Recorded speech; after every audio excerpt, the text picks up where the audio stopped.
conséquences avec les partenaires traditionnels, justement, qui sont les États-Unis et en France. Nous allons en parler. Et si la RDC recevait la main tendue de la Russie? On va également parler du discours du chef de l'État sur la tribune des Nations Unies, justement, surtout dans son axe sécuritaire. On va brosser la situation sécuritaire dans l'ensemble, et puis on va également toucher la question du chef de l'État. On va aussi parler du retour du phénomène communal à Kinshasa. Parce que ça fait trop. Ça fait trop, ça se passe. Est-ce que les autorités compétentes, justement, c'est que j'ai appelé à mettre fin au phénomène communal, ne sont-elles pas capables? Ce sont des questions qu'on va se poser. Et puis, on va parler de l'appareil judiciaire, le fonctionnement de la justice en RDC. C'est une appréciation ou un échec? Un état de droit ou non? Mais avant, je vous laisse sur les grandes lignes d'actualité avec la reine Elisabeth Ojokwe. Bonsoir. Bonsoir Désiré Wemboloa, bonsoir également à tous nos téléspectateurs qui nous regardent à l'instant. En voici donc les grandes lignes d'actualité de ce soir.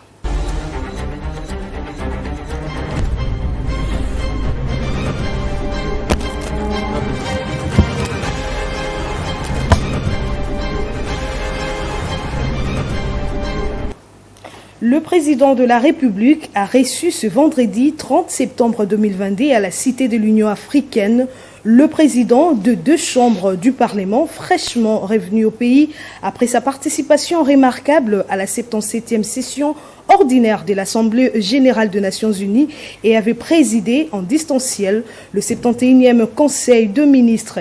Eh bien, les échanges ont tourné autour de questions sécuritaires préoccupantes à l'est du pays et dans le Maïndombe, de la session budgétaire avec la spécificité sur l'année électorale 2023 ainsi que l'accent qui doit être mis sur les conditions sociales de Congolais. Le Premier ministre Jean-Michel Samaloukonde Kyenge a présidé une réunion à la cérémonie d'ouverture de la première édition de la conférence Risque Pays RDC organisée à l'initiative du ministère des Finances avec la collaboration de la plateforme du dialogue public et privé sous l'impulsion du président de la République Félix-Antoine Tshisekedi Tshilombo. Développement local de 145 territoires, eh bien, le gouverneur militaire, le lieutenant-général Constant Ndima, a lancé officiellement le travaux de construction des infrastructures. Et puis, de l'autre côté de l'Ituri, une enveloppe de 50 millions de dollars américains est disponible pour la construction des infrastructures de base, un programme initié par le chef de l'État, Félix-Antoine Tshisekedi Tshilombo, soucié de voir ces 2 provinces se développer malgré les agressions de groupes armés.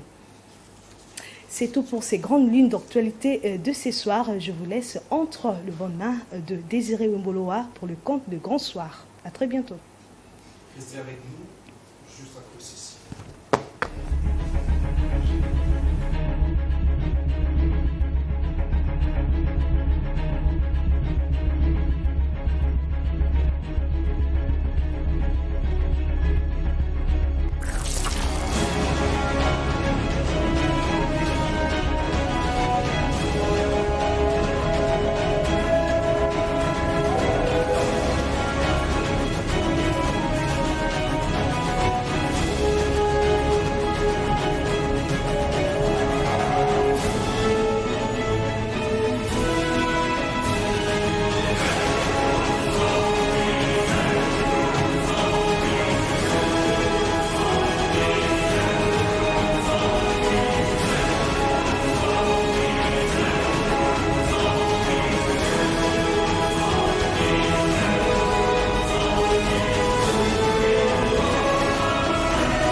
Alors sur ce plateau, je suis accompagné de quelqu'un qui a été réclamé pendant qu'il était en déplacement, justement, comme je vous ai dit, qu'il était en déplacement. Le vendredi, c'est Moïse Monidela. Aujourd'hui, il est présent. Il est sur ce plateau avec nous. Bonsoir et bienvenue. Merci beaucoup. Et les séjours se sont bien passés là où vous étiez? Oui, mais c'était au Congo. Et le CONADE, ça va? Oui, ça va. Ben, les CONADE se portent à l'image du pays. Qu'est-ce qui va dans ce pays? Si vous me dites la même question, chaque fois que vous me poserez cette question, je répondrai de la même façon. Le pays est malade. Le pays, vous venez de le dire, l'insécurité, c'est partout. Kinshasa, c'est à Kwamutu, c'est à Ituri, c'est à Goma, c'est à Bukavu, c'est partout. La situation est très difficile. Donc le parti aussi va mal. À l'image du pays, qu'est-ce qui va bon? Il y a des partis qui vont bien. Quel est ces partis qui va bien ici dans ce pays? Par exemple, le DPS. Les sels. Je l'ai toujours dit. Si vous voulez que je répète la même chose, donc je vais vous dire. Le PPRD va aussi bien. Le PPRD, c'est un parti qui est aujourd'hui, le PPRD est presque inexistant. La CP.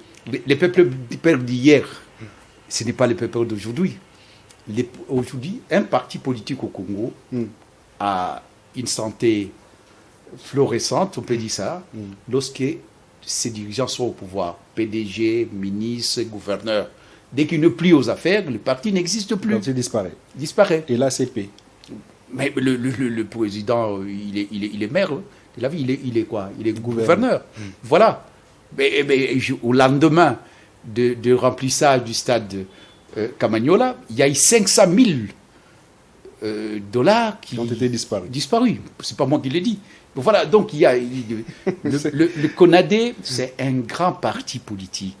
Je vous l'ai toujours dit, c'est un grand parti politique parce qu'il est porteur d'un message planétaire. Et qui existe pendant que le président n'est pas aux affaires. Donc on avait un siège, le plus beau siège de parti politique à ma campagne, dans une grande place. Tout à fait. On a des militants, on a des cadres, et surtout, ce qui est important, on a les contenus. Et c'est un parti qui a un contenu, c'est un parti thématique, c'est un parti scientifique. Nous sommes dans des colloques. Parce que le Congo, c'est un pays solution pour les problèmes qui se posent aujourd'hui, les problèmes de la pollution, le réchauffement climatique. Demain, ce sera les voitures électriques. Et c'est le Congo. Et donc, notre parti, le Congo a vocation d'être la solution du monde, les climatiseurs, le ventilateur, les congélateurs du monde, c'est le Congo. Donc, le Congo doit avoir un grand parti écologique. Le Congo n'en bénéficie pas, malheureusement. Voilà pourquoi le CONADE existe. Et nous sommes là pour plaider ça. Et je peux vous dire, je peux vous garantir que d'ici là, les choses vont changer. Parce que nous faisons chaque fois ce plaidoyer-là. Et d'ici là, on ira en Égypte pour ce même plaidoyer du Congo. Donc, le principe des pollueurs-payeurs. L'Afrique ne pollue pas. Et comme les pays occidentaux, des pays, comment je dirais, industriels. Comment vous avez déjà le parti va bien. Est-ce que vous avez suivi la vidéo de Vydie Tshimanga? Sur quoi? Vydie Tshimanga, sa vidéo qui circule dans les réseaux sociaux où il demande les pourcentages 20%. Oh, mais c'est une vidéo qui est restée virale, oui. Même je l'ai suivi, je ne peux pas dire comment. Je suis un ancien ministre de l'Information. L'information, c'est mon dada, rien que ça. J'ai beaucoup écrit, j'écris souvent. Et j'ai effleuré ça. Donc, je crois que aujourd'hui, il est libéré. Il a été mappé. Il a été mappé, il est libéré. Il est libéré. De façon provisoire. Oui. Il est en liberté provisoire. Vous savez, la Constitution dit ceci. La liberté, c'est la règle, tandis que la détention, c'est une exception. Mais j'aimerais bien que cette règle-là puisse... Que tout le monde puisse bénéficier de cette règle-là. Parce qu'on nous a dit que donc il doit être libéré, il doit bénéficier d'une libération provisoire. Oui, et il est bénéficiaire déjà. Il est bénéficiaire. Mais pourquoi pas Jimmy Kitenge? Pourquoi pas Kabound? Pourquoi pas Bernard Moïgo? Mais ceux-là n'ont pas peut-être coopéré avec la justice. Coopérer dans quel sens? Donc il faut donner de l'argent. Présenter? Non, pas donner de l'argent. Il a donné de l'argent? Vous êtes Non, parce informé? que quand vous parlez de coopérer, parce que les C'est-à-dire mots qu'il COP, faut présenter les vous savez, moyens. le président de la République nous a parlé des COP. Alors, je ne sais pas, dans ces COP là, vous mettez quoi dans les Non, il contenus? faut coopérer, ça veut dire qu'il présenter les moyens possibles à la justice. Ce qui peuvent, Soit c'est un les droit, moyens qui peuvent c'est vous ça, acquitter, non, soit non, qui ça, peuvent. c'est un droit, ce n'est pas une faveur. Et si c'est, on doit accorder ces droits-là à d'autres prisonniers. Moi, je suis un ancien prisonnier. Je sais de quoi. Je ne souhaite pas que les gens puissent aller en prison. Et surtout que lorsqu'on arrête quelqu'un, il bénéficie des présomptions d'innocence. Jusque-là, Mais lui dans aussi en bénéficie. mais il y a d'autres qui devaient bénéficier de ça. Pourquoi seulement lui? Et là, je pense que c'est pour ça que j'avais écrit. Et ce que j'avais écrit reste en actualité. J'ai dit, nous sortons de l'instrumentalisation de la justice avec Kabila, mais nous passons à l'ère de la théâtralisation de celle-ci. Aujourd'hui, c'est devenu une comédie judiciaire. C'est de la pire comédie. Je l'ai Comment dit. ça vous voulez que quand on arrête quelqu'un et qu'il soit condamné, Est-ce que c'est ce que j'ai dit? même si Je n'ai pas dit ça, j'ai dit on doit être logé à la même enseigne. Hier, Kabila a instrumentalisé la justice. Aujourd'hui, avec Félix, la justice est devenue théâtrale. Je l'ai dit. Et par rapport à quoi? Par rapport à quoi, même Quels sont les éléments que vous évoquez qui les prouvent éléments, que... c'est qu'avec Félix, on arrête la personne le matin et à midi, déjà, il est libéré. La plupart, ce sont de ces gens, c'est-à-dire des gens du pouvoir. Et je ne vais pas citer ici les gens. Vous savez, tout le monde sait. On a arrêté des conseillers, qu'on les a arrêtés le matin, le soir. Ce n'est pas seulement Vidier. On a arrêté des ministres, qu'on les a arrêtés le matin et le soir, ils étaient libérés. Mais à l'époque, ça n'existait pas non plus. Oui, mais alors pourquoi ce théâtre-là? On n'avait jamais arrêté, on n'avait jamais mis la main sur un ministre, sur un conseiller chef de l'État, sur un mandataire. Et d'ailleurs, vous savez, c'est la toute première fois depuis la RDC. Voilà existe. du théâtre. Voilà pourquoi c'est du théâtre. Comment Quand on ça? arrête comme ça, parce que la personne, lorsque la personne est libérée, il dit que la justice n'a rien trouvé sur moi. Oui. Et la personne devient blanc, il est comme neige, il est blanchi, il est même immunisé. Non, lui n'est pas blanchi. Plutôt, il est en liberté provisoire. Je dis, Vite, on connaît comment ça se passe. Moi, je ne dis pas ici qu'il doit être reconnu, parce que la justice, il faut respecter les principes. Il doit passer, la justice doit dire les droits. Oui. Mais après, il doit être reconnu. Même quand il est condamné en première instance, il doit être condamné définitivement. C'est la Constitution, pour qu'on puisse dire que la personne est coupable. Mais je dis, mais pourquoi les autres ne bénéficient pas de ça? C'est ça l'état des droits. L'état des droits veut tout simplement dire que personne n'est au-dessus de la loi. Hein? La loi est au-dessus. Et la loi est... Il y a l'équité. C'est ça la justice. Oui. Hein? Mais lorsque la loi, le droit à géométrie variable, selon qu'on est pauvre ou riche, selon qu'on est du pouvoir ou de l'opposition, là, il n'y a plus de justice. Vous pensez que ça existe? Cette pratique existe juste aujourd'hui? Ben oui. Mais oui, je suis un ancien prisonnier. Et je suis quelqu'un de... Peut-être vous me présentez sur la facette d'un homme politique, oui. Mais je suis aussi du problème de justice. J'ai une association où je suis président. Je n'en parle pas souvent. Je suis président parce que c'est au sortir de la prison que nous avons créé cette... Parce que je vis des gens qui ont volé juste du biscuit dans les étalages, qui ont fait 6 mois, 1 année, 2 ans, hein, là-bas en prison. Alors que ceux qui ont volé des millions, eh ben, ils sont libérés. Et donc ils arrivent. D'ailleurs, le directeur de la prison est content. Parce que ce sont des gens qui vont essayer de soudoyer et tout ça. Et puis ils seront libérés. Ils vont aller se soigner en Europe et tout ça. On connaît comment ça se passe. Donc c'est pour ça que je dis bien que... Mais il y a 4 ans ou 3 ans et demi, on ne connaissait même pas qu'il y avait des détournements. On ignorait qu'il y avait des gens qui détournaient, qu'on pouvait mettre la main sur un conseiller. À quoi ça sert? Vous êtes tenté de soutenir ça? Non, on ne soutient pas, mais sinon, c'est ça les faits. C'est ça du théâtre. C'est ça du théâtre. Ça sont des faits. C'est de la distraction, en fait. On distrait les gens. On me donne l'impression que les gens travaillent. C'est comme chaque fois, je dis, Alinguetti, et le pauvre Alinguetti. J'ai dit, Alinguetti, il joue... à la théâtralisation de cette justice. Alinguetti fait des enquêtes. Et parfois, il est bité. Alors, pourquoi continuer à faire des enquêtes alors qu'on sait bien que les gens il va épingler, à un moment, on va lui dire arrêtez. Et il arrête. Il y a beaucoup de gens qui, Alinguetti a essayé de fouiner, on lui a dit tu arrêtes. Ou soit, il fait les rapports de ce qui arrive en justice, ben, on met dans les tiroirs. Alors, à quoi ça sert de pérorer, de dire que je fais des... Alors que ça n'aboutit pas. L'aboutissement, ça devait être quoi? Ça devait être que les gens sont jugés Et c'est lui qui a mis la main dans la caisse de l'État, qui puisse restituer. Et ça puisse profiter au peuple. On nous dit, il y a 14 milliards de dollars. Moi, je m'en manque. Je trouve qu'on se manque du peuple. 14 milliards de dollars. Mais dans l'assiette du plus de midi, il n'y a rien. C'est ça le problème. Qu'est-ce qui change? Cet argent sert justement à ce que les gens détournent. Voilà pourquoi il y a des détournements. Et oui, bien sûr, on mobilise. On mobilise pour mettre où? Dans les poches des gens.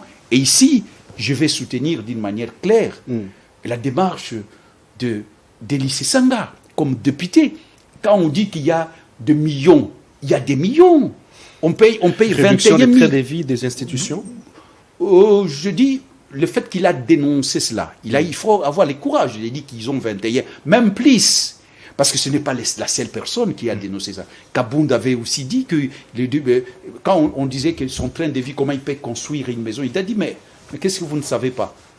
Le vice-président a presque 200 000 dollars. Il a dit. Mais il ne disait pas pendant qu'il était là.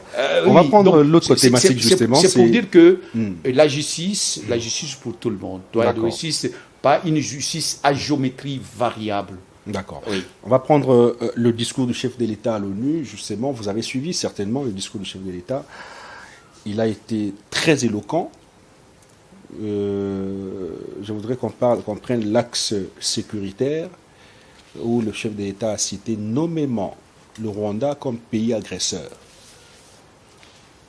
Le fait que le chef de l'État dénonce le Rwanda à l'ONU nous rassure ou pourra rassurer à la RDC que cette fois-ci, il peut y avoir une solution efficace face justement à cette insécurité.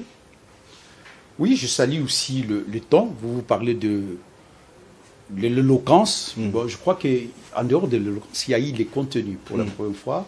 En ce qui, moi, je parlais d'un discours de clarté et de vérité. Il y a eu la clarté et il y a eu la vérité. Et c'est bien parce qu'il a touché, il a épinglé les problèmes, il a cerné les problèmes. Parce qu'ici, le Congo est agressé. Et il a nommé le Rwanda.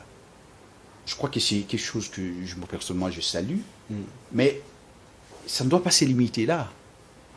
Donc, il faut mobiliser sur le plan intérieur, parce qu'on sent que ça, c'est la diplomatie. Ok, l'axe diplomatique, il faut aussi l'axe politique, il faut aussi l'axe militaire. En faisant quoi, par exemple, l'axe politique? Le front intérieur. Aucun royaume, réunir l'opposition et la majorité. Aucun royaume peut gagner une guerre sans que ce royaume puisse être uni. C'est la Bible, hein? C'est la Bible, c'est biblique. Alors il faut unir toutes les forces vives du pays contre cette agression. Mais il y en a qui ne veulent pas. Non, c'est au président de la République. Je donne un exemple, par exemple la Mouka. Est-ce que vous voyez Fayoulou recevoir la main du chef de l'État? Le président doit faire ça. Doit faire ça parce que le problème c'est quoi? Pourquoi je dis ça? Parce que les gens, vous voyez comment vous caricaturez les choses. Vous dites bon, il faut réunir l'opposition. Mais attends. Mais qu'est-ce qu'on nous dit? On dit que le problème est congolo-congolaise. Oui. C'est ce qu'on dit, la crise est congolo-congolaise. C'est ce qu'on nous dit. Oui. Et donc, il faut aller dans les cadres de Nairobi. Les cadres de Nairobi, ça veut dire quoi? C'est les négociations. Oui. On dit, bon, c'est un problème congolais. Mais comme c'est un problème congolais, il faut vider ces problèmes-là.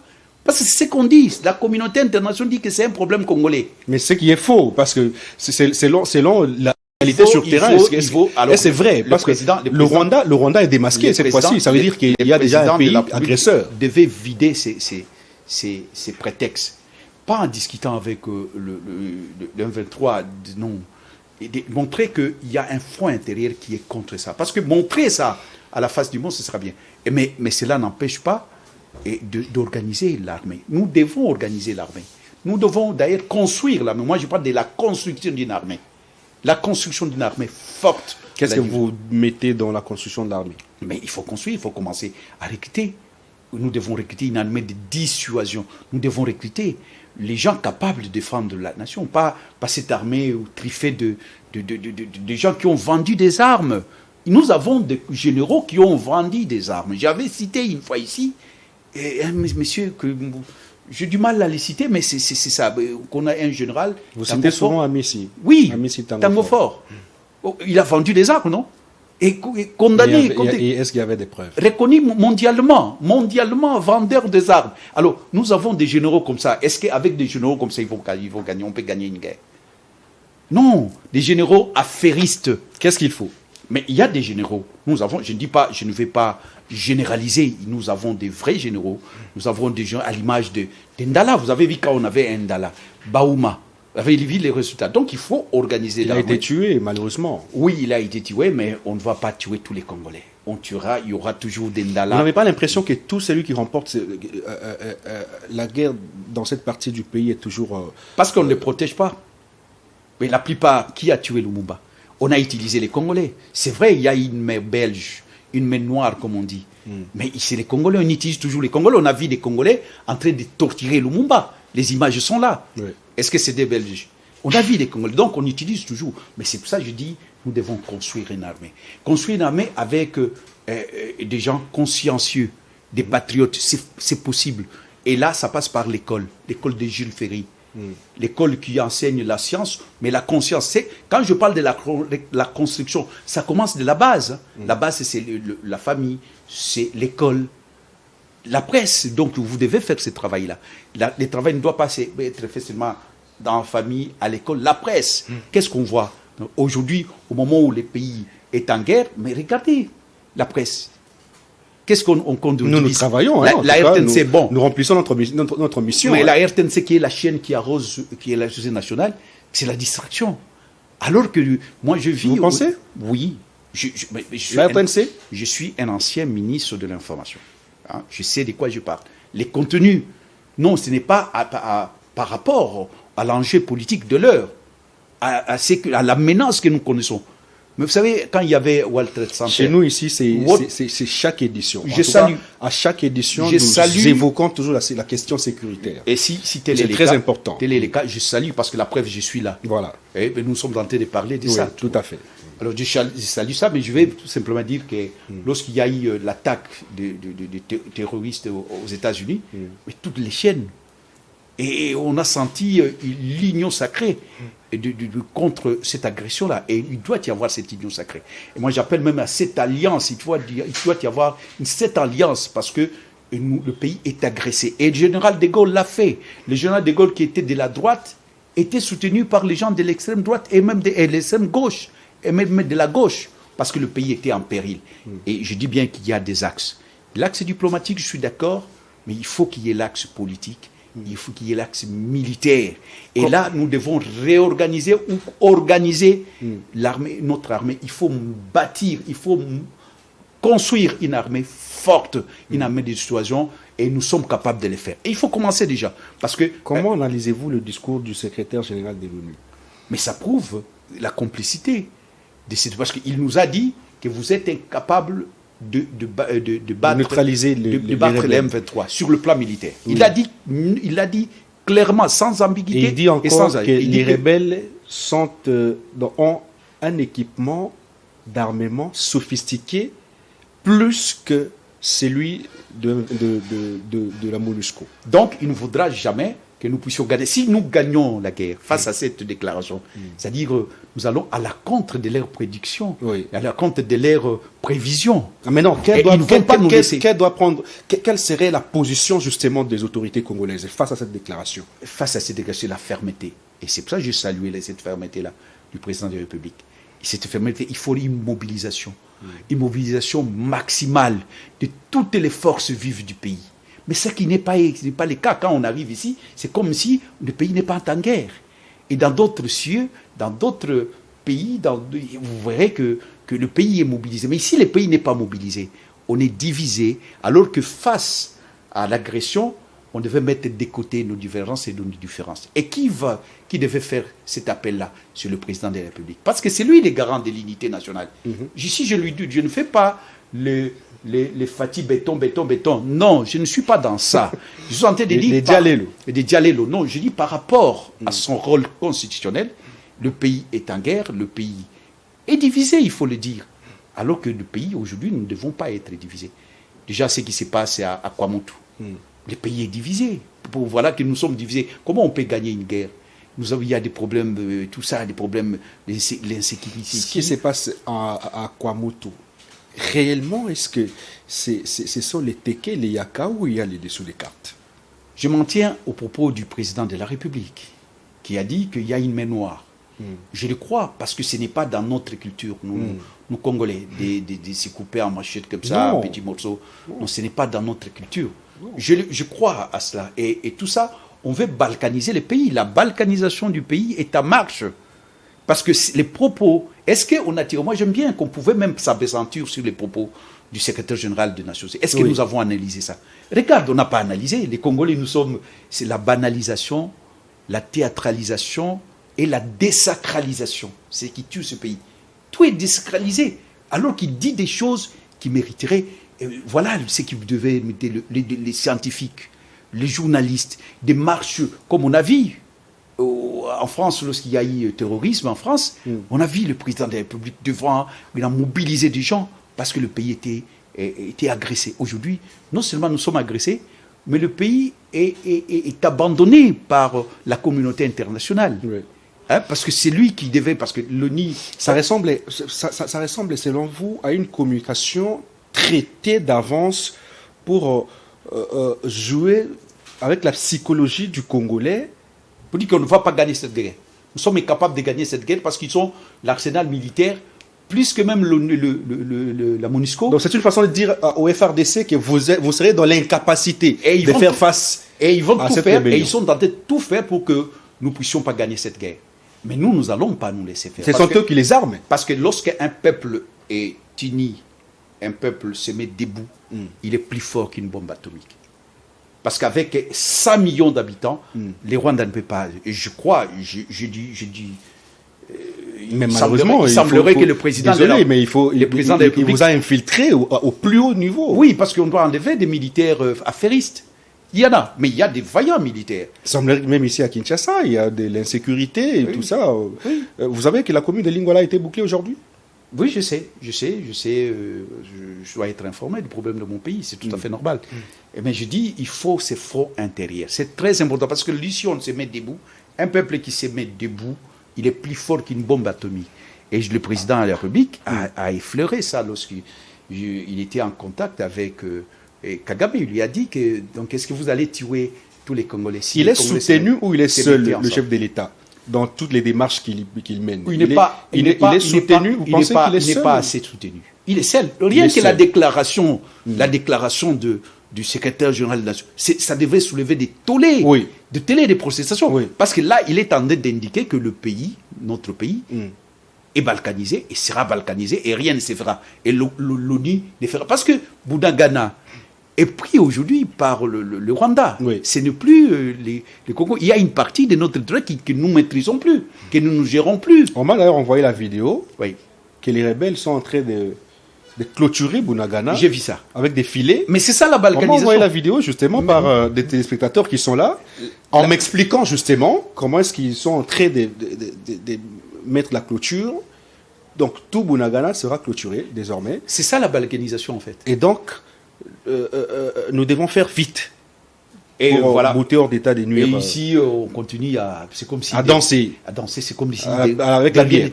Est-ce que vous avez vu des protestations de notre gouvernement? Le gouvernement devait... Non seulement les gouvernements, ici ce n'est pas l'affaire seulement du gouvernement, même le parti politique, mais les églises, mais les musiciens.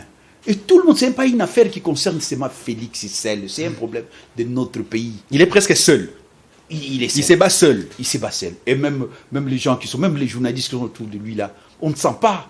On ne sent pas. Donc, sa communication. La communication n'est pas à la hauteur du danger. Oui.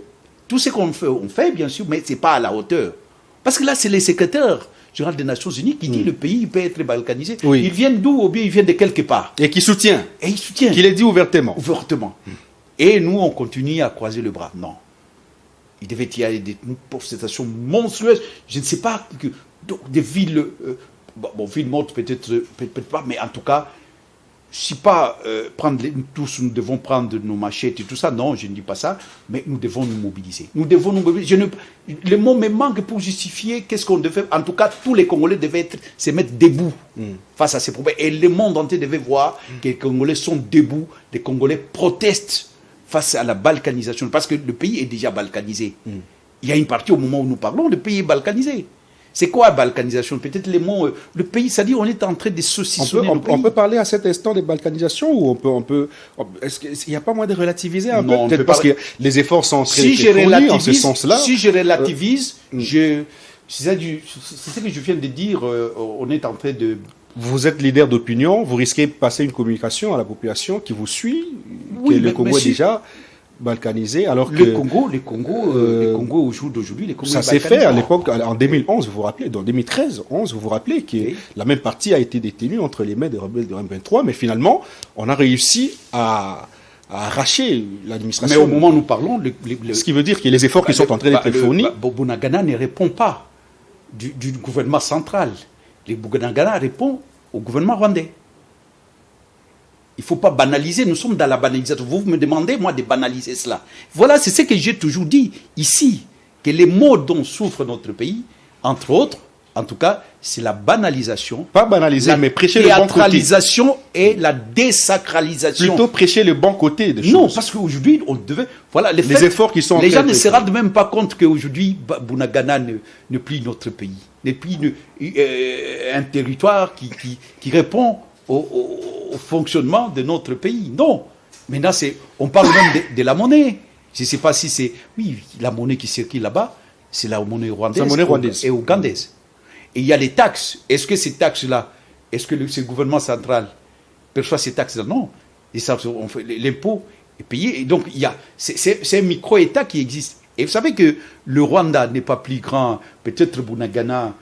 est plus grand que le Rwanda. Peut-être vous ajoutez quelque chose encore, et une autre partie. Mais ça fait le Rwanda.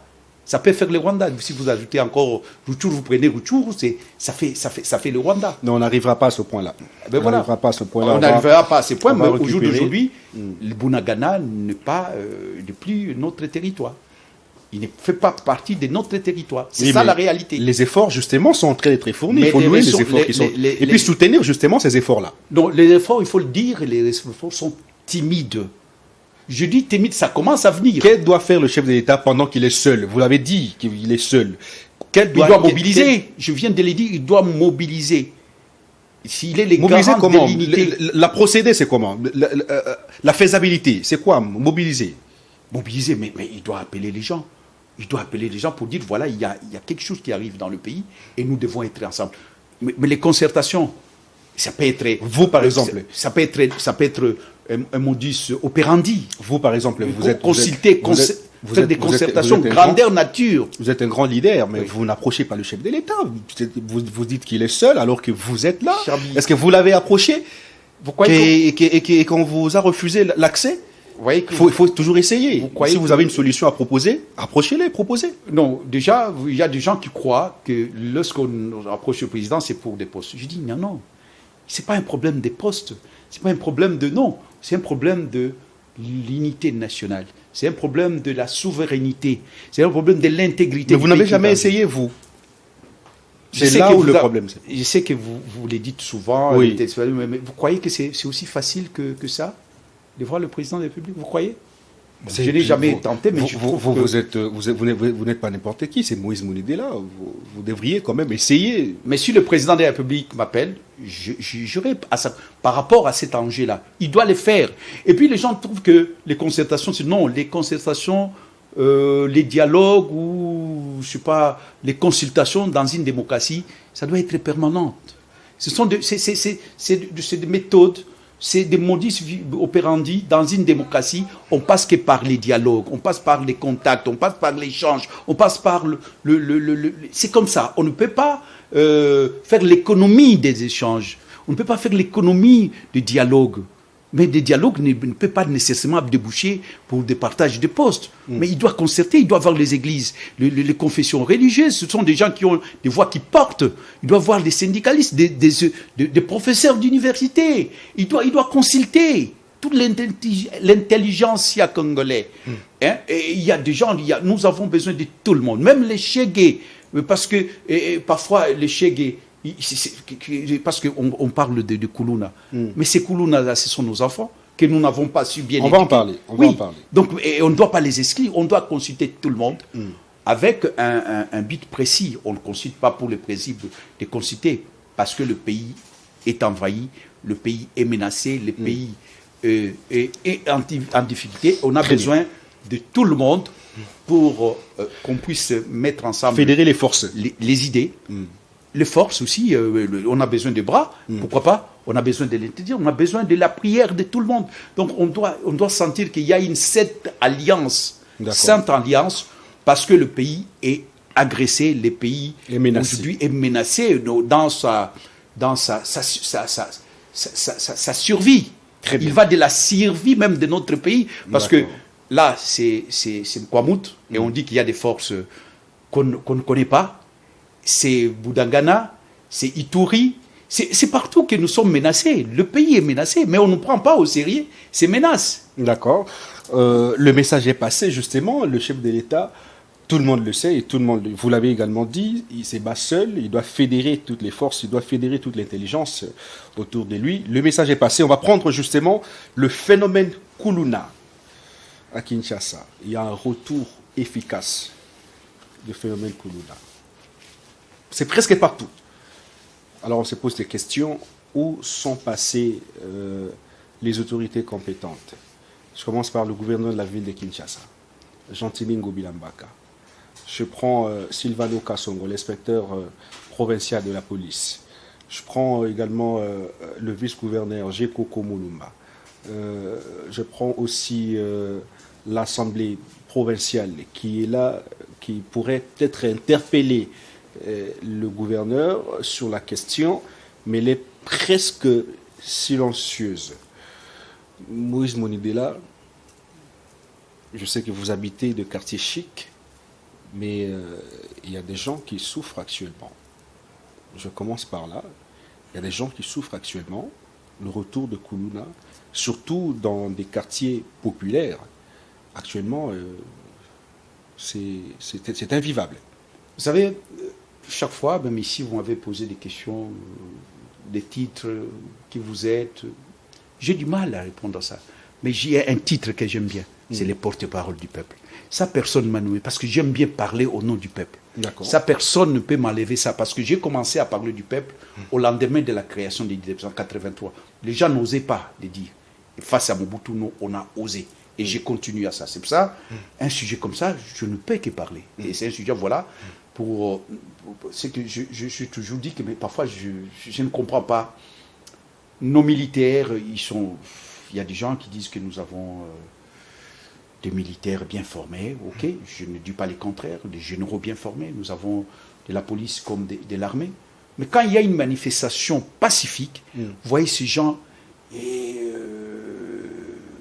déployer des forces avec une brutalité inouïe. Vous avez vu avec les médecins qui, avec leur blouse blanche, ils ont été brutalisés, tapés, torturés. On a condamné. Et nous avons connu ça. Nous, on faisait des marches avec nos tasbihs. On a vu des généraux. Et quand je citais des généraux, ce n'est pas que je les cite au hasard. Moi, je vis le 19 septembre. L'UDPS a célébré ça. C'est la journée de martyrs. Et le 19 septembre, moi, j'étais là, à la manifestation. Qu'est-ce que nous avons fait? Avec nos Bibles, nos Corans, nos tasbirs. Moi, je n'ai pas perdu des militants, ça je ne peux pas le dire, mais il y a eu des militants qui ont été blessés, hospitalisés, torturés. Moi-même déjà, j'étais torturé. J'ai passé 8 couloirs de la mort. Qu'est-ce que je voulais dire si je ne parle? Je voulais tout simplement dire, mais comment on déploie une force terrible, ennemie, une force, une armada militaire, policière et tout ça, face aux manifestants à main nue, mais lorsqu'il s'agit de ceux qui mettent le pays en insécurité, on ne voit pas ça. Parfois, on se dit, mais c'est quoi? Mais ces généraux, ils se targuent, je suis fort, tel général, voilà, vous le verrez, mais des lunettes fumées, il vient là. Mais alors, c'est des généraux de pacotille, des généraux d'opérette. Qui ne font même pas de sport, qui ont des ventres comme si c'était des patrons. Bédonnantes, oui. Donc, des généraux. Comment y mettre fin? Comment mettre fin à ce phénomène Kuluna? Mais le Kuluna, c'est nos enfants que nous n'avons pas su bien éduquer. La responsabilité nous incombe avant de jeter en pâture ces enfants-là pour dire que non, nous devons tout d'abord reconnaître que nous avons échoué, nous parents. C'est nos enfants. Et c'est pour ça que je parle de la famille, c'est la cellule mère d'une nation. Oui. que les parents doivent retrouver leur autorité parentale. Et l'école n'est que le prolongement de la famille. Et nous devons construire tout d'abord une famille. Je parlais de la construction de l'armée, mais cette armée, si on n'a pas de famille bien construite, on n'aura pas une armée forte, une armée construite. On va envoyer des gens qui vont, lorsqu'ils arrivent là-bas, ils vendent des armes aux adversaires, aux ennemis. Ce n'est même pas des adversaires, ils vendent des armes, et il y a d'autres qui jettent même des armes. Mais heureusement, nous avons, ce n'est pas tous. Alors nous devons éduquer. Comment y parvenir? Nous devons éduquer. Nous devons revenir aux fondamentaux. Et les fondamentaux, c'est la famille, c'est l'école. Parce qu'ici, nous voulons trouver des solutions durables. Mais c'est qu'on va faire les solutions palliatives, la répression, c'est bien. Mais à la longue, nous devons préparer nos enfants, nous devons éduquer nos enfants, nous préparer les enfants à assumer leur... Parce que demain, c'est eux. L'avenir de ce pays, c'est eux. Oui. Hein? Donc voilà pourquoi je dis, il faut les carottes et les bâtons. Le directeur de cabinet, son nom m'échappe, le directeur de cabinet de Gentini Ngobila. Comment il s'appelle encore? Bon, le nom c'est un professeur d'université, je ne sais pas, oui. Le directeur de cabinet propose un remède pour éliminer justement le phénomène, ou mettre fin au phénomène Koulouna. Lui, il voudrait qu'on arrête tous ces bandits ou tous ces chégués, les amener dans l'armée. Et les amener dans l'armée. Vous êtes d'accord avec sa proposition? C'est une très mauvaise solution. C'est une très très mauvaise solution. Comment? Pourquoi? Mais dans l'armée. Mais ces gens-là, ils vont retourner l'arme contre la population. Déjà, avec le machette... Ils vont tuer. Oui, ils vont tuer, ils ne vont pas servir la nation. Ceux qui servent la nation doivent avoir un minimum de bon sens, un minimum de conscience, un minimum de valeur. Ça veut dire que... selon vous... C'est la plus mauvaise. Il a raté l'occasion de se taire. Donc l'armée, c'est une poubelle où on jette les détritus de la société, des déchets de la société. Non, l'armée, c'est encore des élites. C'est encore, dans l'armée, on peut trouver des ingénieurs et qui font le pont et chaussées. Dans l'armée, on peut trouver des gens qui savent l'aéronautique, qui savent beaucoup de choses. Toute catégorie des personnes. On peut trouver dans l'armée. Mais intellectuelles. Intellectuelles dans l'armée. L'armée n'est pas une poubelle. Une poubelle, non. Ça, c'est une conception erronée, caricaturale. Et c'est un directeur de cabinet caricatural du gouverneur qui propose. L'armée, au contraire. Donc on doit envoyer le meilleur d'entre nous dans l'armée. Ailleurs, c'est comme ça. Et moi, par contre, je préconise que le service militaire, qu'il puisse y avoir des services militaires, parce que ça permettra, comme le pays est en guerre comme ça, que les gens puissent prendre les armes.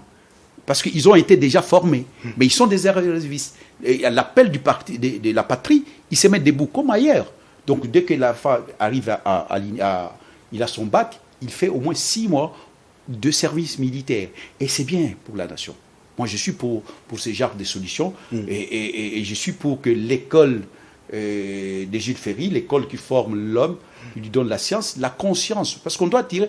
Le militaire doit savoir lire, écrire. Oui. Le minimum. Pas celui qui tue et qui vous les prenez, vous les mettez à l'armée pour aller tuer encore qui? Ce n'est pas une bonne solution. Mais comme, par exemple...